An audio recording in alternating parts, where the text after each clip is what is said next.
Assalamualaikum warahmatullahi wabarakatuh.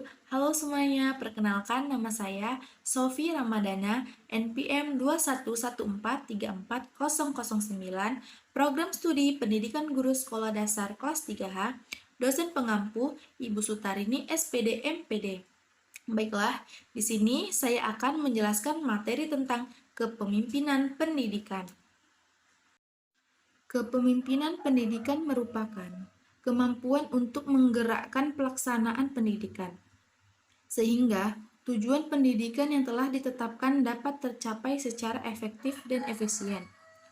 Kemudian, ada juga fungsi dari kepemimpinan pendidikan. Fungsi utama pemimpin pendidikan adalah kelompok belajar untuk memutuskan dan bekerja antara lain. Yang pertama, pemimpin membantu terciptanya suasana persaudaraan. Yang kedua, pemimpin membantu kelompok untuk mengorganisir diri, yaitu ikut serta dalam memberikan rangsangan dan membantu kepada kelompok dalam menetapkan dan menjelaskan tujuan. Yang ketiga, pemimpin membantu kelompok dalam menetapkan prosedur kerja, yaitu membantu kelompok dalam menganalisis situasi untuk kemudian menetapkan prosedur mana yang paling efektif dan efisien. Yang keempat, pemimpin bertanggung jawab dalam mengambil keputusan bersama dengan kelompok.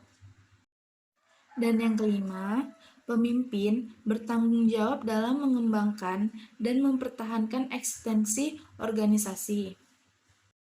Ada pula faktor-faktor yang mempengaruhi kepemimpinan pendidikan. Ada salah satu para ahli yang bernama Ngalim Purwanto pada tahun 2004 menjelaskan beberapa faktor yang mempengaruhi pemimpin, yaitu yang pertama, keahlian dan pengetahuan. Yang kedua, jenis pekerjaan atau lembaga tempat pemimpin itu melaksanakan tugas dan jabatannya. Yang ketiga, sikap-sikap kepribadian pemimpin. Yang keempat, sikap-sikap kepribadian pengikut. Lalu, ada juga tipe-tipe kepemimpinan pendidikan. Yang pertama, tipe otoriter.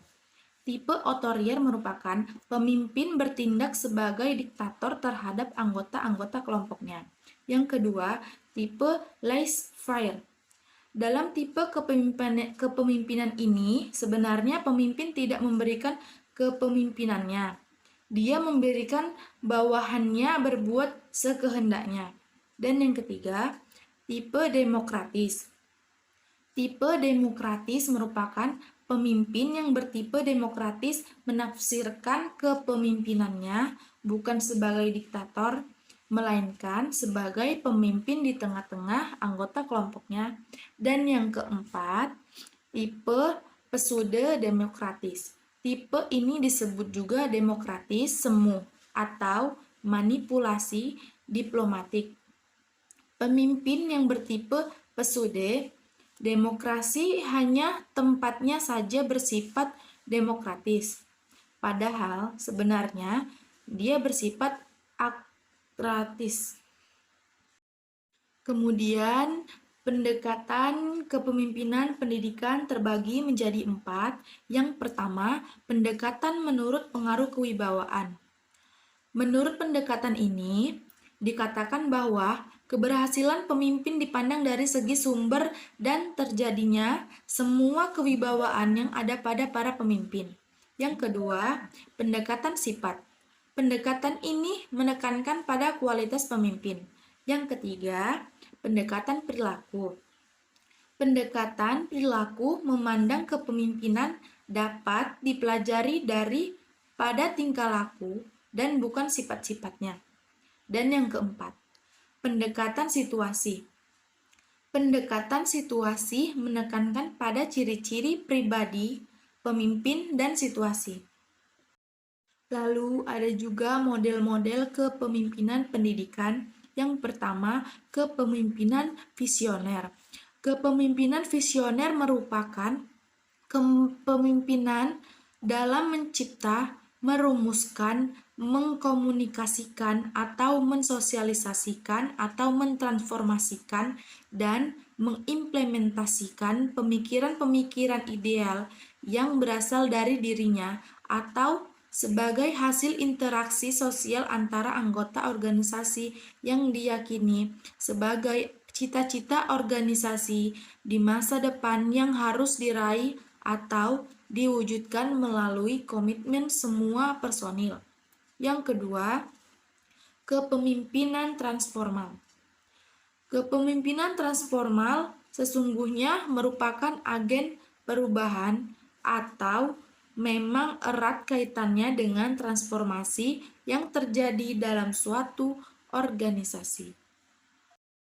Kemudian ada 5 keterampilan dalam kepemimpinan pendidikan. Yang pertama, keterampilan dalam memimpin. Yang kedua, keterampilan dalam hubungan insani.